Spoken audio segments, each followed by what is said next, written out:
આ આપણા શરીરનું રિમોટ કંટ્રોલ છે. અહીંયા દબાવો, માથાનો દુખાવો બંધ થઈ જાય. આ માથું, આ ડોક, આ છાતી, આ પેટ, આ બે પગ અને બે હાથ ને આ પાછળનો ભાગ, કમર ને પીઠ ને બધું. તો જ્યારે આપણે તાળી પાડીએ છીએ ત્યારે આખા શરીરના પોઈન્ટ દબાય છે, એટલે તમારા શરીરનું એક્યુપ્રેશર થઈ જશે, શરીરના દુખાવા ઇન્સ્ટન્ટ ઓછા થઈ જશે. બીજું થશે, તમારું બ્લડ સર્ક્યુલેશન પ્રોપર થશે, કેમ કે આ આખા શરીરના પોઈન્ટ દબાશે એટલે એને રિલેટેડ ત્યાં રિપેરિંગ કામ થશે. ખાસ વારંવાર હું આપણા પ્રોડક્ટ માટે પણ કહેતો હોઉં છું કે પ્રોડક્ટ આપણું રિપેરિંગ કામ કરે છે, દવાઓ એને દબાવી દે છે ને આપણું પ્રોડક્ટ રિપેરિંગ કામ કરે છે. એ જ રીતે આ પણ રિપેરિંગ કામ કરશે. તો આ આગળનો ભાગ અને આ પાછળનો ભાગ, આપણે આગળના ભાગમાં કોઈ બી પ્રોબ્લેમ હોય તાળી પાડીએ એટલે આગળના ભાગના પોઈન્ટ દબાઈ જાય એટલે આગળના ભાગના હાર્ટ, લીવર, કિડની, પેટ, ફેફસા બધું આવી ગયું, ફેસ બધું. ને પાછળના ભાગમાં કમરના ભાગ આવે, ડોકનો ભાગ આવે, એ બધું આવી ગયું. તો આને તાળી પાડીએ એટલે આપણા શરીરમાં કોઈ રોગ રહે નહીં. તો એક વખત પ્રેક્ટિસ કરીશું. આ રીતે બધા તાળી પાડવાની છે.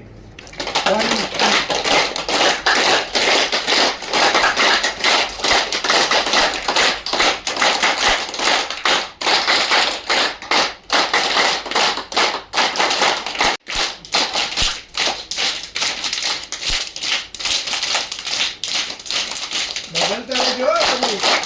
ગેમ લઈમાં છે ને એક્શન બદલ લઈ જાય.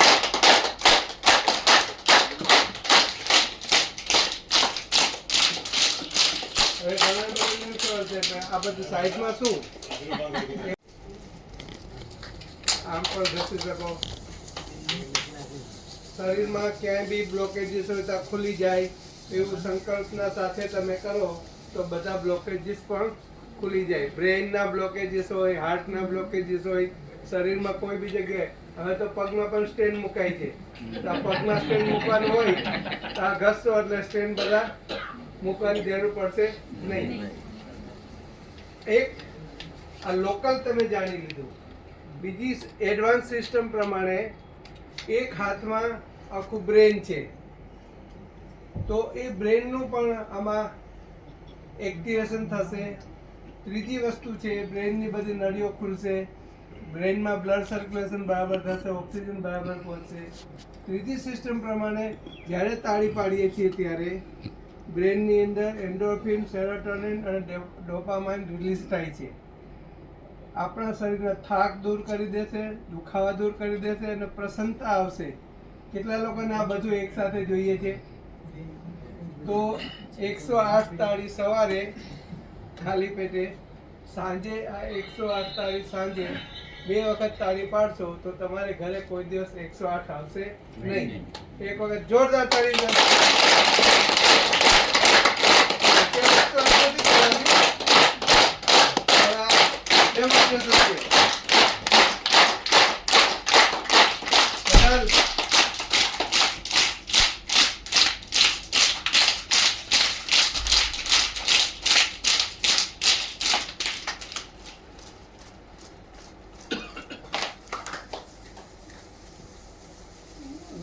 કામ કે જે લિસનિંગ રાખો, એમ ઓબ્ઝર્વેશન પણ રાખો. મેં તાળી બદલાવી.